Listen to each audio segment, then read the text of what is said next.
Welcome to the long run. I'm Joel. And I'm Christy. What are we doing today?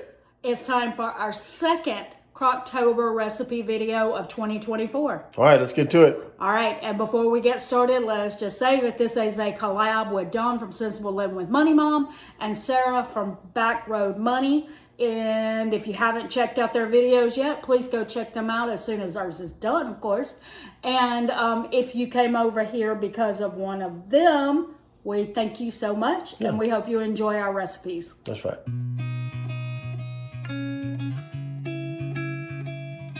We have our slow cooker ready, and I did put some oil in it. It did not say to do that, but I find that things don't stick as much if you have a little oil on it. A lot of people use cooking spray, but I'm not really using cooking spray that much anymore. I just put a little dab of oil in it. I think I put a little more than I meant to this time. But I put a little bit of oil and I just use a brush to wipe it around. But you can still use cooking spray, or you can use like an olive oil dispenser or something like that, so that you don't have to buy the cooking spray if you don't want to, which is my preference. I prefer not to use the cooking spray. Now we're going to put our ground beef in there. I've already browned the ground beef in the skillet, so that's what you want to do. You want to brown your ground beef and put that in. It says 2 pounds to 2.5 pounds. I did because I have all my ground beef frozen in 1 pound increments. We went ahead and did 3 pounds, and I'm just hoping that it will stretch. It says this is 6 servings. What I'm hoping is I'm gonna get 8 servings out of this instead. So your slow cooker might not fill up quite as much as mine has if you choose to do 2 pounds or the 2.5 pounds. And it also says 1 ounce of taco seasoning, but I'm not measuring mine out. This is what you would get in 1 packet, which might be 1 ounce, but I just figured I'm gonna go with what I normally make. Since I'm using 3 pounds of ground beef, a little extra taco seasoning wouldn't hurt. Then we got like the Velveeta cheese. I'm using an Aldi version, so it's not called that. It's the Clancy's, and you just cut it up into cubes. And one of the reasons why I chose this recipe was because I had some Velveeta and I wanted to use it up and get rid of it. All right, and we're also adding in a can of diced tomatoes with green chilies, or what people call rotel, 1/4 cup of milk. So we're just going to stir this together. We're going to cover it and put it on low for 4 hours, and then it'll be ready, and we can just serve it. Make like tacos out of it, because this is what these are, rotel tacos. So we have shells and things like that. You could put avocado or sour cream or yogurt or something like that with it to make it, like tacos. Also lettuce or tomatoes and stuff like that. Whatever floats your boat, you can put it with that. All right, so this is it. About 30 minutes before it was supposed to be done, we took it off of the heat and just let it sit down so it would go ahead and soak up some of the juices. And now it's time for us to make some tacos. You wanna make 1 or 2? Hold on. Let's place this with you there.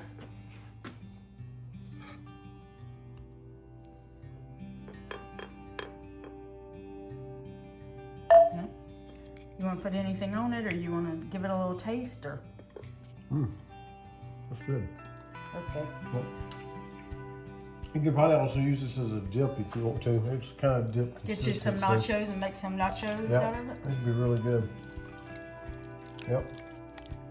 All right. Well, there you go.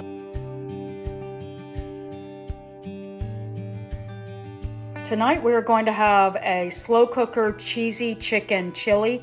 We have shown this recipe on the channel before, and so I'm not going to go into great detail here. I will link the recipe video where we showed it in the description, so you can see that if you'd like. But it is super simple. You're basically just throwing all of this in the slow cooker, and you let it cook for 6 to 8 hours on low. And so I'm going to do that. I'll show you everything in the crock pot, and then I will show you when it's done in probably about 8 hours. I'll probably let mine go 8 hours. So I'll show you then. So I've got all the ingredients in the pot except for the cream cheese. I'm gonna stir this, and then I'm gonna put the cream cheese on top. All right, so I've got the cream cheese on top, and now it's time to set the crock pot on low for 6 to 8 hours. It does recommend that several times throughout the day you just go and stir it so that you can get your cream cheese melted in there. But it isn't necessary. If you aren't home until late in the day, you just stir it then when you get home, and it should be good in like maybe 30 minutes. So it's not necessary, but it just helps it blend a little better so that when your crock pot goes off after 6 to 8 hours, everything is blended well in the pot already. But that is it. I will show you it when it is done. All right, so it has been 8 hours, and now it's time to shred the chicken up that's inside of it. And so Joel's gonna do that for me. Right? Sure. Right, yeah. Bear claws. Bear claws, you gonna be able to get in there with those? I don't know, maybe. He's just recently got those bear claws at Aldi. I don't know that they're gonna go in deep enough to get to that. You might have to use your forks like normal. Bah. The chicken's all the way down in the bottom.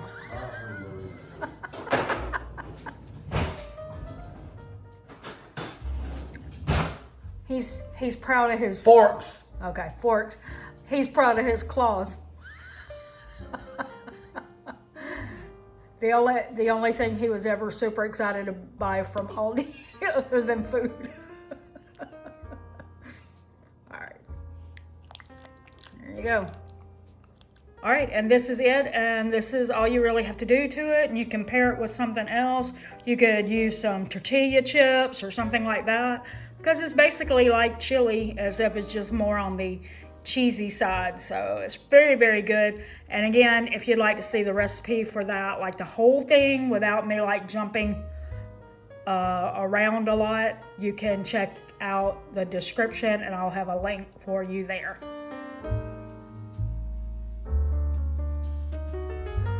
Okay, for dinner tonight, we are making slow cooker cheesy bacon ranch potatoes.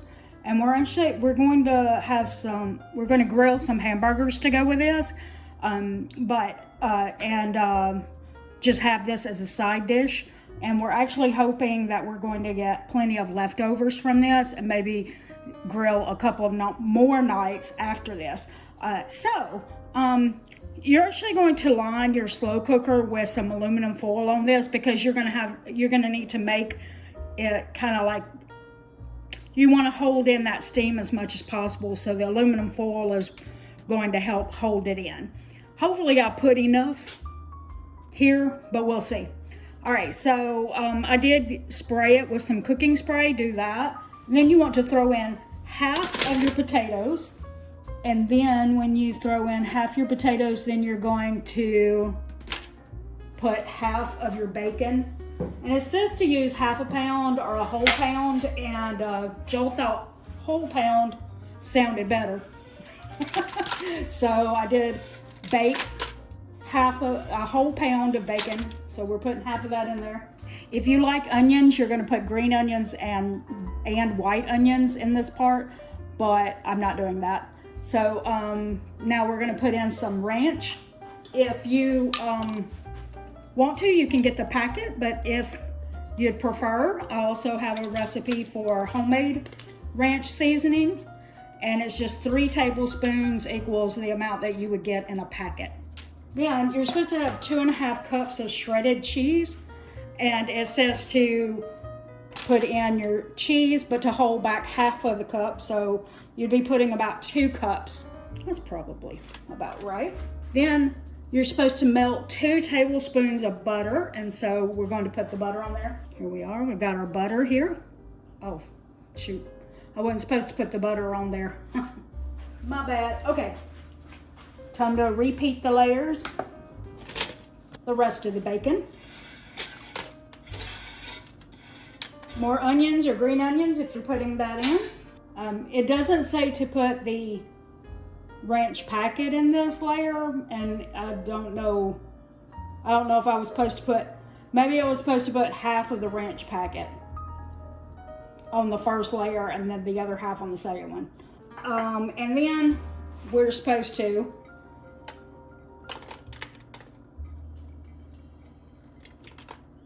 put the rest of the cheese, the half of a cup. And this is where I was supposed to put the melted butter.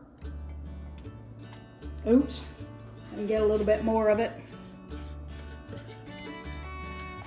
So at least there's a little butter on the top layer. Whoops. Now what it says is to fold the aluminum foil up, you know, cover it.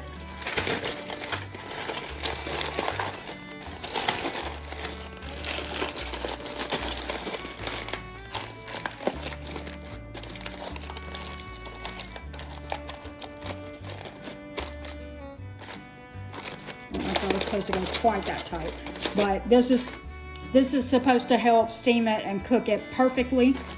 So we've got that on, and so we're going to cook this on low for 4 to 6 hours. And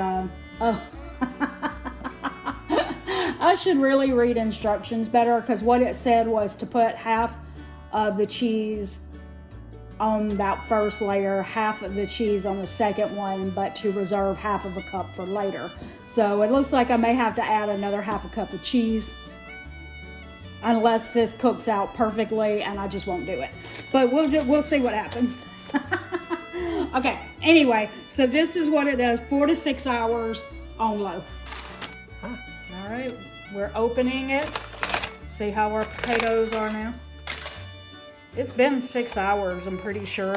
Just we weren't ready to eat it yet when it was at 4. Yeah, that's good. So cracking over that. I mean, they're really tender right there. Yeah. Okay, let's try to mix it around, see how that does. I'm trying to decide if we do need to put more cheese, but I see a lot of cheese because I put all the cheese before it cooked, unlike the instructions said to do. Okay, so we'll put some on a plate with a hamburger, see what it looks like on the plate. All right, Joe's gonna do a little taste test of the potatoes for us. Y'all, he likes to burn his hamburger buns. They're cooked. They're done. They're not burnt. They're burnt. Tell me, that's not burnt? Tell me in the comments below. That's not burnt. That is burnt. No. Y'all with me? Y'all can see those burn marks on it too. It's well done. That's burn marks. What you think? Tastes good. Tastes good. Okay. Yeah, it's got a little taste to it. Got a little taste to it? Mm-hmm. It got ranch in it. I might cut down the cooking time a little bit. Yeah, well, that's our fault. We let it go that long. Yeah, I know. So I think it was almost at 6 hours. Mm. Yeah, and it said 4 to 6. Mm-hmm. So there you go. yeah. All right. So do we recommend? Yeah. We recommend this recipe to you. Just maybe, you know, don't let it go 6 hours, and also follow the instructions better than I did. That is a typical thing here on this channel. I have a problem with actually reading the instructions. Okay, so that was it.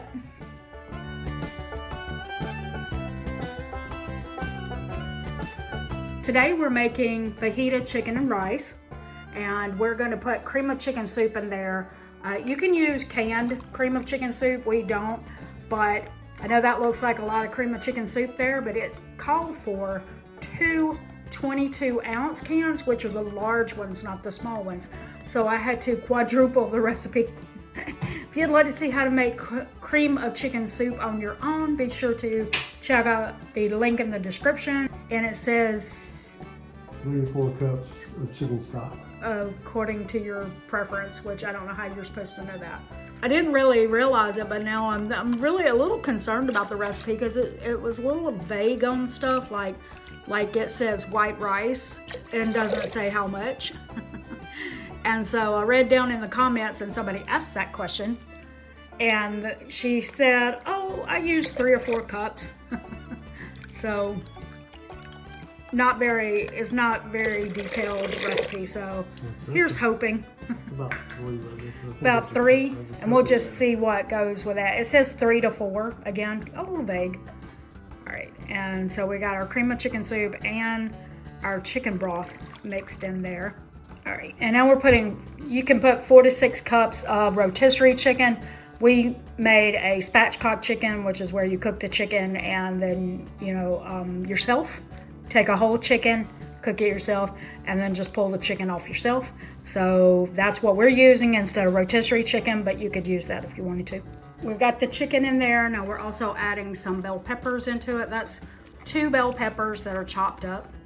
And Joel was making some unpleasant faces because not a huge fan of peppers, but I think if it's salty enough in there, he won't mind as long as he ain't biting into them, right? Mm-hmm. Yeah. All right, and some fajita seasoning. I did make homemade fajita seasoning. I will link that recipe in the description for you if you'd like to do that, and so that you don't have to buy the packet. The truth is, I had all the ingredients already in my pantry because they're somewhat similar to the ingredients that you would need for taco seasoning. It's just a little different measurements. So, got that. And now, is it rice? Yep. Yep. All right. And our rice, which we cooked yesterday, so that'd be leftover rice. Right there. And we're just adding that in. And I think we said that was about 3 cups. About 3 cups of rice. And like I said, she didn't say how much to put in there. So we're totally guessing. Hopefully this all comes out in the end to be the perfect texture and everything. It has some good, not a lot of comments under the recipe, but a couple of good ones that said that it turned out really creamy and was a great texture. So, but this is it. You just stir it. You put it on low for 3 to 4 hours. So this should be done in no time. All right, so our dish is done, and as you can see, it looks pretty good. It's thickening up while it's sitting there. The only thing is that Joel and I both did a little taste test of it, and it's kind of bland. So we are going to add maybe a little more seasoning to it. For sure, Joel's going to use some tortilla chips. He's expecting that to help because the tortilla chips are salty. And I'm going to use a little Greek yogurt in the place of sour cream because I don't have any sour cream, and some cheese, and see if maybe the cheese and yogurt together with it might help a little bit with the taste, and with the extra like little spices. We might add a little chili powder, paprika, something like that to help with the seasoning, and we'll let you know how that goes, but hopefully that helps just give it a little flavor because right now it is very bland. Okay, we hope that you enjoyed the recipe videos that we just shared with you. And we again want to thank Dawn and Sarah for joining in with us. Again, we will have their videos linked in the description. So if you haven't gone to their channels yet, be sure to go over there and let them know that you came from our channel. That's and right. Again, if you came over here because of them, we want to thank you for that. That's right. And drop us your favorite slow cooker or crock pot recipes in the comments below. We'd love to hear that. We're always looking for new things to try. And who knows, you may make it next year's video. You never know. Yeah. All right, well, that's going to do it today for the long run. I'm Joel. And I'm Christy. Don't forget it's a long run. Give yourself a little race.